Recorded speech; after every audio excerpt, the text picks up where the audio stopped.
Assalamualaikum warahmatullahi wabarakatuh. My name is Teh Shamsina binti Ali with matrix number 20194611096, together with my colleague Wan Salwati binti Ishaq with the matric numbers of 2019691112. So today we are going to present on the topics of policy changes and impact of COVID-19 towards tourism industry for ADS607. So our slide will conclude on the introductions, impacts, the recommendations, and also the conclusions. Okay, the history begins when there is a progress steps of COVID-19. Since 5th January 2020, WHO published our first disease outbreak news on the new virus. This is a flagship technical publications to the scientific and public health community as well as global media. While towards 14 January 2020, WHO's technical lead for the response noted in a press briefing there may have been limited human-to-human transmission of the coronavirus, mainly through family members, and that there was a risk of a possible wider outbreak.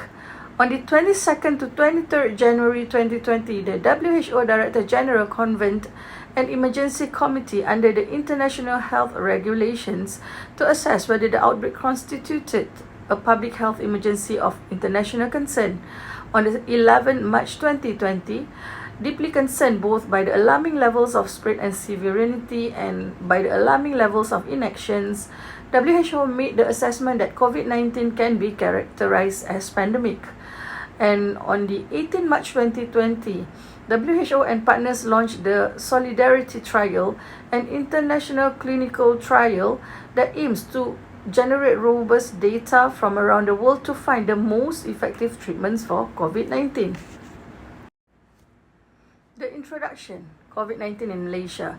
The COVID-19 first arrived in Malaysia on 25th January 2020 and the case number inched up to 22 positive cases within a month. In response, the Malaysian authorities had taken serious action by issuing a 2-week movement control order, MCO, beginning 18 March 2020 until 31st March 2020. The MCO was prolonged for another phase and was continued to another 2 weeks until 28 April 2020. Due to the MCO, majority of non-essential business and services were shut down, and additionally, religious events, public gathering, and public sporting events were cancelled. The number of cases in Malaysia as at January 3rd, 2020 is 2,690 confirmed cases with 31,560 deaths. Firstly is the knock-on effect from the impacts of the COVID-19 pandemic abroad, and secondly is the effect of MCO itself. To boost the tourism, the government had focused the Visit Malaysia Year campaign to domestic tourism and at the same time introduced the economic stimulus package to help the burden faced by the tourism and hospitality operators. Among the economic stimulus package introduced by the Ministry of Finance for the Malaysian tourism and hospitality industry are postponement of income tax monthly installment for income tax allowed for tourism related companies. Hotel and travel related companies will be exempted from making payments to HR Development Fund. Tourists are defined as a short-term visitors who stay for at least 24 hours in a location. Their visit might be considered leisure if they travel for relaxation, health, sport, vaccination, research, or religious reasons. As such, the activity of travelling and visiting is defined and recognized as a tourism. It is essentially a collection of related tourism activities that occur when visiting a location. Tourism that is well managed benefits everyone. These industries can be especially significant in religion location since it diversifies the economic base and increases employment. Examples of field related to tourism is car rental, airline industry, hotels, homestays, and cruises. Policy changes and impacts or implications. It can be divided into 10 basic parts. The first one is tourism industry itself. The coronavirus outbreak in the early months of 2020 already imposed a significant threat to the tourism industry in Malaysia. There was a massive drop in tourists from Singapore and China, as many countries were already imposing travel restrictions to curb the spread of the virus. Hence, the tourism industry suffered a huge loss. This is especially so for the airline and hotel industries. For example, at least 120 hotels closed either temporarily or permanently due to the pandemic. Additionally, travel prohibitions prohibition and falling demand worldwide have put the airline industry at risk of bankruptcy. And as a result, AirAsia, Malindo Air, and Malaysia Airlines, Malaysia's three largest airlines, have implemented wage cuts as well as unpaid leave depending on the income range and positions. Besides that, many tour guides struggle to cope with unemployment due to the coronavirus, due to no tourists and tours. Street vendors and local businesses who depend on tourism are also no doubt affected. For example, Ipoh Kampung Kacang Putih, which sells savory snacks popular with tourists, cited that their sales were reduced by 80% due to pandemic. Second implication is limited job opportunities. Since there are so many tour operators and hoteliers close down their operations, it also gives a negative impact toward the graduates.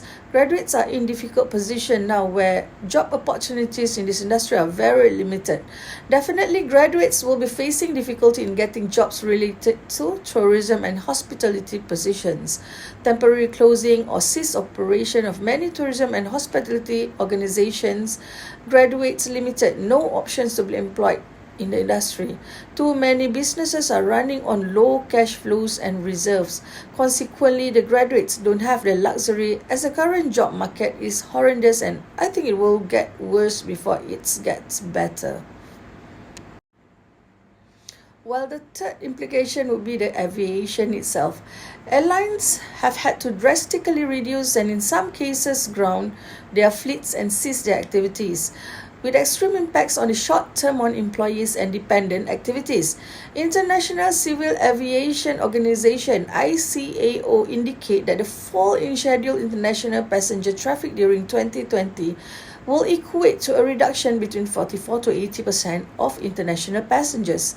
Airports Council International estimate that the crisis will result in a reduction of 4.6 billion passengers in 2020.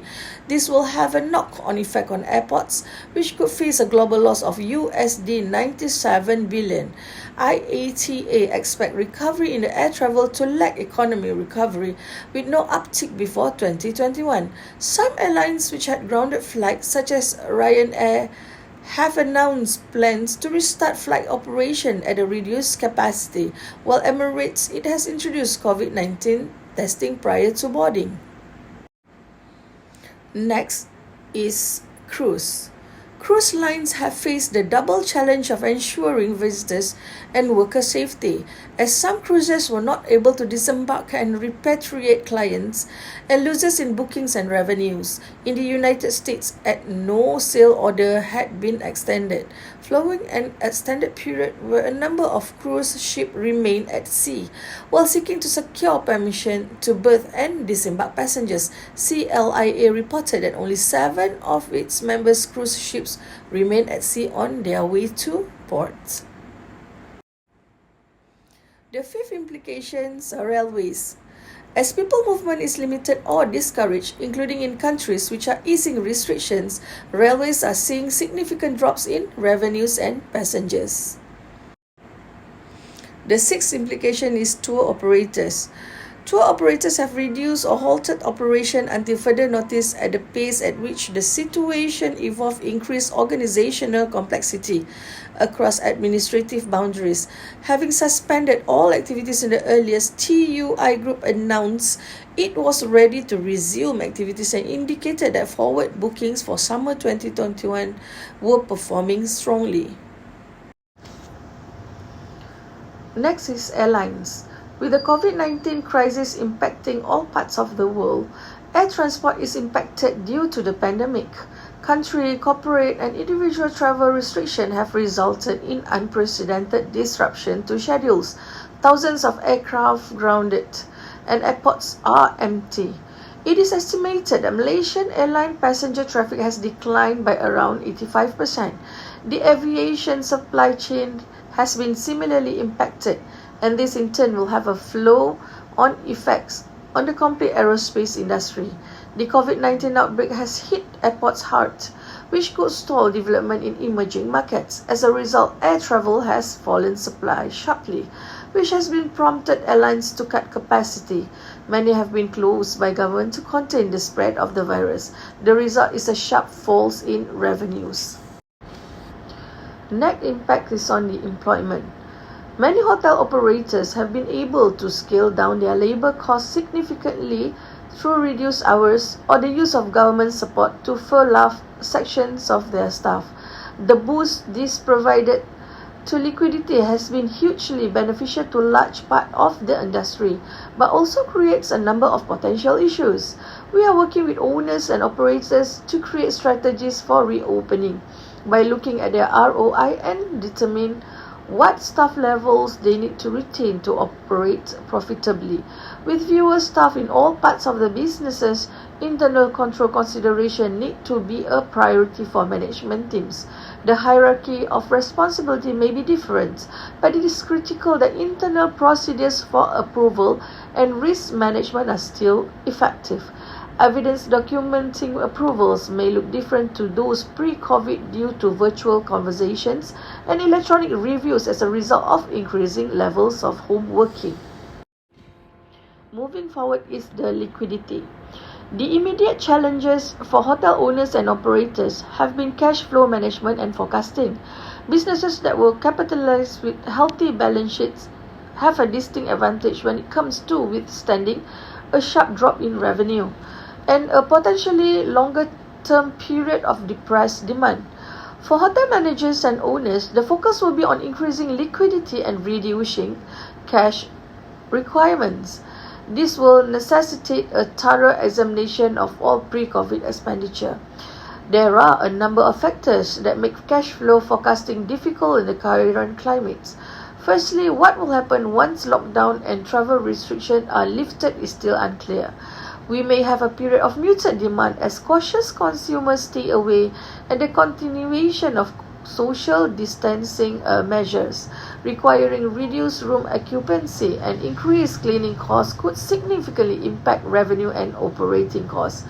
Business occupancy could lag behind leisure occupancy as companies decide to continue to limit travel and conduct meetings virtually. Secondly, many businesses across the sector are currently utilizing government support to pay wages and fixed costs. With the situation evolving quickly, it is not certain how long this assistance will be available and at what. And the last implication would be on the event management companies. According to a survey by Professional Convention Management Association 2020, a high percentage of events are postponed rather than cancelled, with 87% of respondents citing outbreak as the reason for their decision. From the standpoint of event management firms, the epidemic and travel restriction have hurt most of the event industry since a large gathering is dangerous and because of a widespread virus concern. According to PCMA, over half of respondents believe that their future prospective partners will be less willing to travel and will instead suppress their urge to meet up in person. According to the study, some respondents think that the attendance level won't increase to their levels in 2019 until a COVID-19 vaccine is developed, while others say that even if they wanted to go for an event, economic constraints might prohibit short-term attendance at one-site events. As a result, it will be difficult for the event industry in relation to the large gathering to recover soon. Assalamualaikum warahmatullahi wabarakatuh. My name is Wansawati Bitisa and today I would like to continue on our group presentation on recommendation.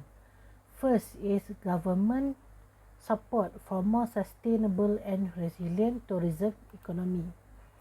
Tourism agency in our country need to be prepared to fulfill demand when the recovery starts. Destination and tourist firms need assistance.